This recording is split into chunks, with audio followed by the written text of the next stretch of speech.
You must have hung Alan up. I'll bring a little money just in case. Who the hell told you one of these tickets? Thank you, Alan. So, Coach, we got number one, vet yourself. We got no free tickets. Yeah. So, what call are you doing now? Let me see. Hold on. Let me add up. Girl. You keep giving tickets away. Girl. Okay, I got two more. For what caller? The third caller again.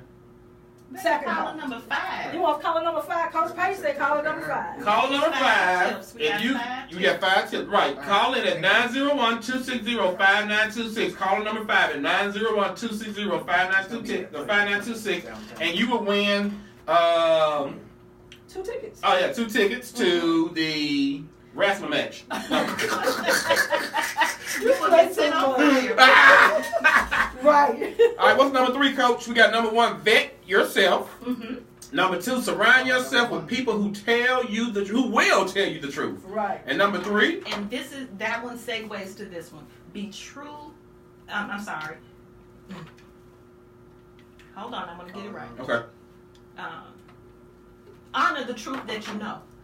Meaning? Honor the truth that you know. So once you realize you fail in some areas, you got some stuff you need to fix, being true to that simply means I am going to say this out loud, I'm going to identify a plan, and I'm just going to stop hiding. I'm going to stop acting like this ain't something I need to deal with. You know how hard the truth hurts. You know that? Yes.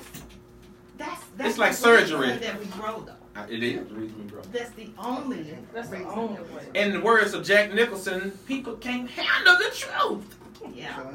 And so that's why shows like this, and even when I had my show, I had a show called What's Your Story? And it's a truth telling. And people are not fond. That's why the prophets all got, chased down and do you come in peace? Right. That's the first thing I want to know. So in a lot of ways, we can't deny the truth if we're going to grow. We cannot. I totally So when I say, once you come to that self-awareness, once you come to that place of reckoning, don't ignore it. Honor the truth that you know once you become aware of it. They blowing this line up. You better come on. We got a winner. What's number 4? We got a winner? Yeah. Oh, well, okay. Do number 4, then we come to the winner. Okay. Number 4 is now my 5 steps they are all about just kind of getting better. And what we gonna do? It's not success, right? David's gonna type them all up. I'm tweeting right now. All right. He's tweeting your stuff, and then we're gonna make you up a meme and put it on Facebook. Coach Payton 5 keys. Right. Well, the other one for me is about leadership, and it is disregard no one. That's good. Tell us why. I teach people in business, you don't know if you're sitting next to if you're sitting at a restaurant, you don't know if you're sitting, I don't care what people are wearing, they can look homeless, they can, whatever, you don't know who is among us. And I treat everybody like angels. So when you're sitting down at a table at a restaurant or you're in a new space, be aware that your next client, your next funder, your next partner, your next anything could be sitting next to you, across the room from you, or could be serving you that day. Absolutely. Because people do not stay at the same station in life forever. Hello, somebody. I'll tell you a story. Can I tell a quick little story? I don't know if that's knocking. Yeah, that's your microphone, Coach. Oh, I'm sorry. See? Can I tell a quick little story? Hold up. Before you tell your story, we got a caller, then we're going to do 5. No, tell your story, then 5. Okay. Caller, you live on Live Show on KWM 90 Talk Radio. What's on your mind, caller? I think I just want some tickets. Girl, you can't call last show and say you want no tickets. Like one of my clients. What's your name, first off? Who are you? Elizabeth Merriweather. Sorry, you lost, Elizabeth. You lost. Call back next week.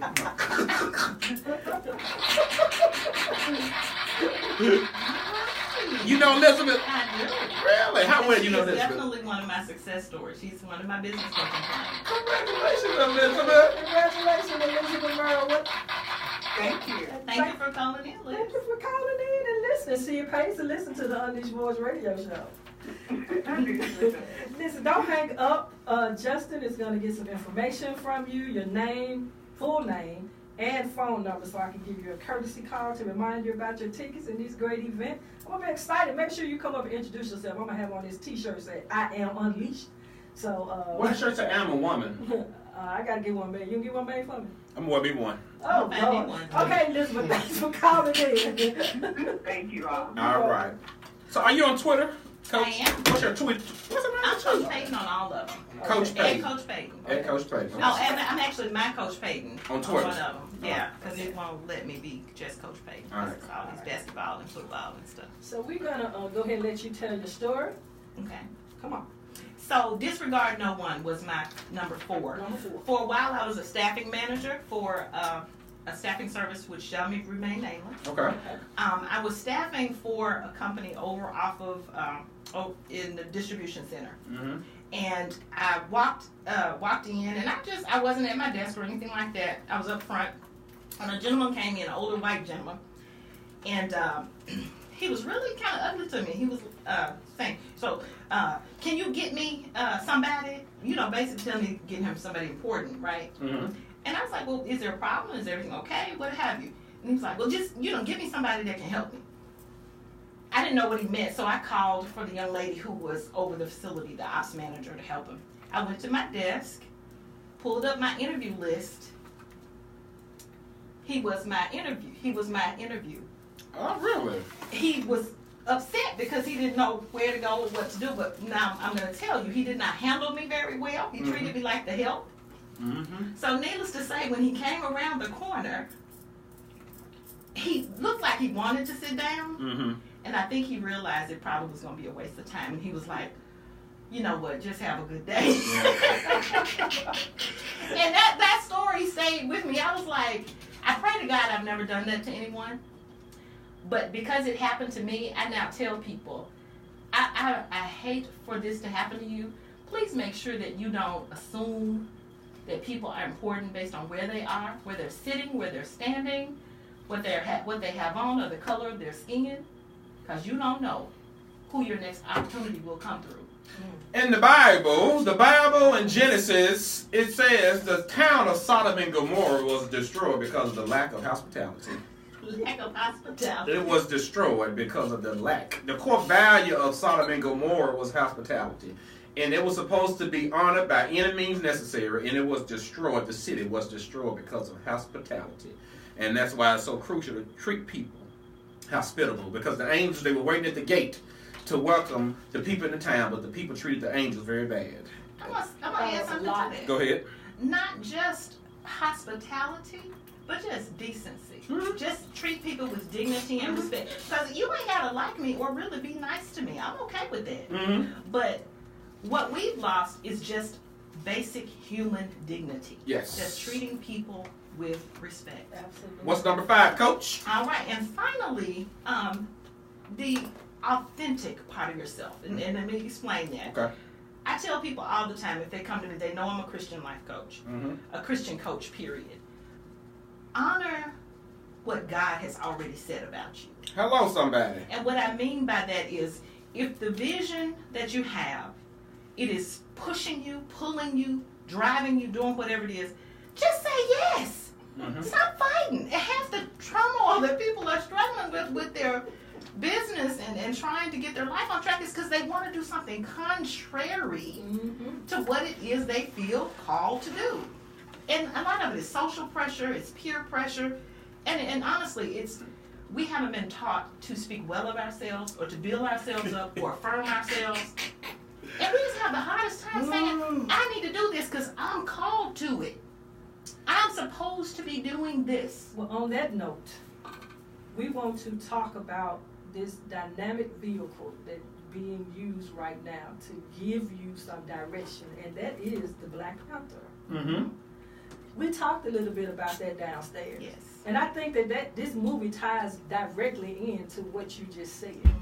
And you said that you saw it again today. So there goes a missing piece for our community. When I say our community, the African American community. And it shows us the possibility of where we could have been and what our life can look like if we do the work. Come on in, Sherry. All right. I know that, I'm going to use the term decolonization. I didn't want to say it because, I was trying to keep it up here. We need to kick some folk out Hello. of our conversations, out of all that, because if you will not let me be black and beautiful and great, I don't need you in my life. Hello, somebody. Sorry. getting some of the pushback, as we talked about earlier, to the movie Black Panther. If black folks can't stand to see themselves, and it was it was unrealistic, and they actually compared it to Nat Turner's Birth of a Nation. Yes. And I'm like, okay, I'm tired of seeing myself as a slave. Hello, and the help. I'm tired. And hope. So they juxtaposed these two movies, which were both amazing, right? Right. But I personally waited until Nat Turner came out on it because I'm tired of crying and feeling heavy and beat upon. Yes. Every time I've seen Black Panther twice now, and something rises up in me every single time I see these beautiful, and you know what I see that's most powerful? What? Women being heard. Yes. The general. Women, the general. Come on here. I love it. And women being honored for the roles that they walk in, that build their community. And let me tell you the most poignant part of the whole movie for me, and I know this, people ain't gonna like it. But when the heart-shaped plant, oh, I'm sorry, spoiler alert. Spoiler alert. They should have saw it anyway. They should have seen it already. But when Nyong'o, with her character, Yes. saved and when he burned it all down. Yes. I said that's what women do all the time. Killmonger. We save our folk. Yeah. The election in Alabama. Yeah. That was a heart-shaped flower. You Yes. hear me? The black women came out to vote. We go in when we identify where the problem is, and we say we can't let this happen. Right. We can't let this happen. She got that flower. By any means necessary, she was gonna make sure that Wakanda, Right. We'll say. the African American community, was gonna be all right. Yeah, and that's where one of his powers was in that play. Right. So people don't understand the byproduct of socialization and the social agent of mass media. See, they want to say that a movie can't influence a movement or a Did you see movement. the smiles on those children's faces? Yes. Did y'all see that movie? But see, listen, let me tell you how powerful that movie is, and I'm gonna take y'all back real quick, about 30 seconds. I'm gonna bring y'all back 30 seconds. In 1970s, we had this era of black exploitation. You remember that? The pimps. Yeah. Pimps and the hoes and the Yeah. So you had this whole stereotypical image of that what the black community looked like and how they decimated their own community. You had Superfly riding through that. You had the Mac. You had Dolomite. I mean, you had all these characters that black men and women wanted to be like. I'm gonna be like Foster Brown. I'm gonna be like the whole Golden Head and all these different types of genres that we had. They glorified gun violence. They glorified drugs. And you mean to tell me that did not cause an effect on the community? It shaped the way we dress. The Cadillac sold off the frame because everybody want one with a diamond in the back and the sunroof top. Gangster lean. Ooh. That's where leaning came from. You can't even see over your dashboard. You can't see how to drive your car. People were going getting TVs and put it in their car because they wanted one like Isaac Hayes had. Come on, man. You know, with the gold It's chain. there. But then you fast forward and you come up now, so you mean to tell me it does have an effect. Our kids can get in the studio and see somebody that they say they want to be like, just kind of like when President Barack Obama won. If you can do it, we can do it. I'm going to Wakanda. I don't know about y'all. You gonna go to I'm going to Wakanda. Yep, it's real. Well, I'm gonna say this. We have got to do a better job of allowing each other to be great. I did a sister circle a few years ago, and it was called the Circle of Life. And the whole theme behind it was lifting up us and the color of our skin. It is all right. Don't side-eye me and say, she thinks she fine. Well, why can't she be? Hello, why can't somebody. she be fine? Why can't she be smart? Why can't she be wealthy? Why can't she be he? But this is about women. Right. Why can't she be all of that? And what's wrong with us that we can't all be great? We've been taught, and I hate to say it's a plantation mentality, but that's how I feel about it. It is. Malcolm X said, Thousands of years. who taught you how to hate yourself? Where did you learn that? Thousands of And years. why are you not willing to unlearn it? Thousands of years. It's my normal. Grandmama, So that's what we're granddad, talking about uncle them, they don't pass it on down. Well, hold on, Coach. You got to come back next week. I'm sorry. We got 1 minute. We got a guest next week. We gonna get you gonna be back. We got to get out of here. We got 1 minute. You got 30 seconds, Coach, to give a shout out to somebody. Your side piece, your boo thing. I want to thank all of my clients for tuning in, for listening to the show today, for all of you who support Payton Place in any way, one way or the other. If you'd like to get in touch with me, you can contact me on the website.